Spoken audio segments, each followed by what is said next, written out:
according to Mark. Very early in the morning, the chief priests, with the elders, the teachers of the law, and the whole Sanhedrin made their decision. They bound Jesus, led him away, and handed him over to Pilate. "Are you the king of the Jews?" asked Pilate. "You have said so," Jesus replied. The chief priests accused Jesus of many things. So again Pilate asked him, "Aren't you going to answer? See how many things they are accusing you of." But Jesus still made no reply, and Pilate was amazed. Now it was the custom at the festival to release a prisoner whom the people requested. A man called Barabbas was in prison with the insurrectionists who had committed murder in the uprising. The crowd came up and asked Pilate to do for them what he usually did. "Do you want me to release to you the one they call the King of the Jews?" Pilate asked, for he knew it was out of self-interest that the chief priest had handed Jesus over to him. But the chief priest stirred up the crowds and said to ask for Barabbas instead. "What shall I do then with the one you call the King of the Jews?" asked Pilate. They all shouted, "Crucify him!" "Why? What crime has he committed?" asked Pilate, but they shouted all the louder, "Crucify him!" Wanting to satisfy the crowds, Pilate released Barabbas to them, but he had Jesus flogged and handed him over to be crucified.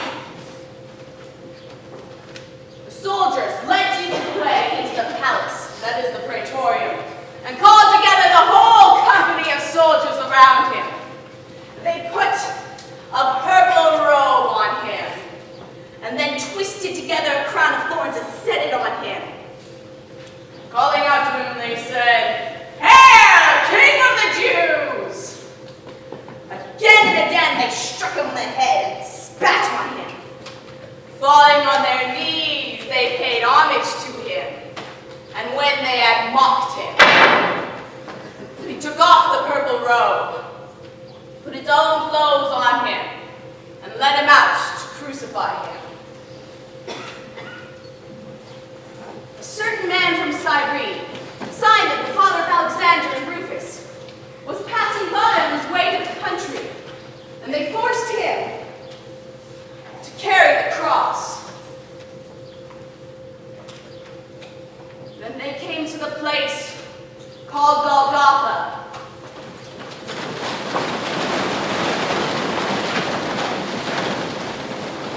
which means the place of the skull. They offered Jesus wine to drink mixed with gall, but he would not take it.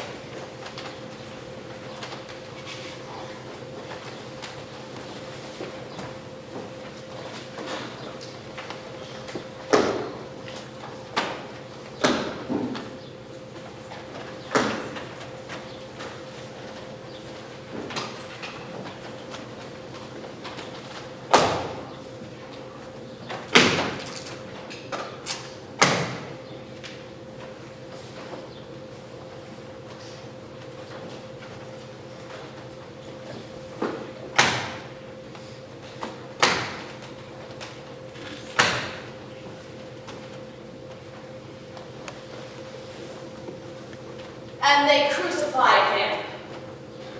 Dividing his clothes amongst them, they cast lots to see what each would get.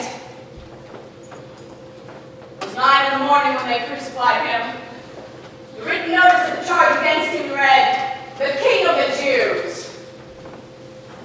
There were 2 devils crucified with him also, one on his right and one on his left. Those who passed by hurled insults at him, saying, "You who are going to destroy the temple and build it in 3 days, come down from the cross and save yourself." In the same way, the chief priests and the teachers of the law mocked him amongst themselves. themselves. He saved others, they said, but he cannot save himself. Let this Messiah, this King of Israel, come down now from the cross, that we may see and believe. Those crucified with him also heaped insults on him. At noon, darkness came over the whole land until 3 in the afternoon. And at 3 in the afternoon, Jesus cried out in a loud voice, "Eloi! Eloi! Lama sabachthani!" Which means, my God, why have you forsaken me? When some of those standing near heard this, they said, "Listen, he's calling Elijah." Someone ran, got a sponge, filled it with wine vinegar, put it on a staff, and offered it to Jesus to drink.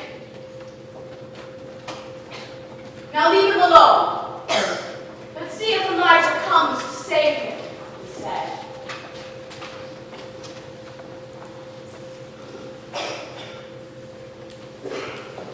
And with a loud cry, Jesus breathed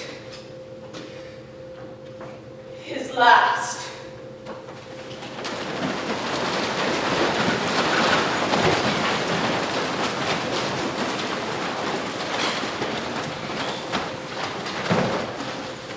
The curtain of the temple was torn in two from top to bottom.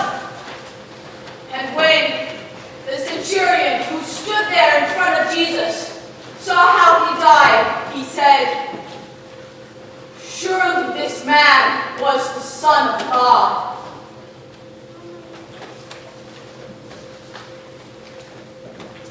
The word of the Lord.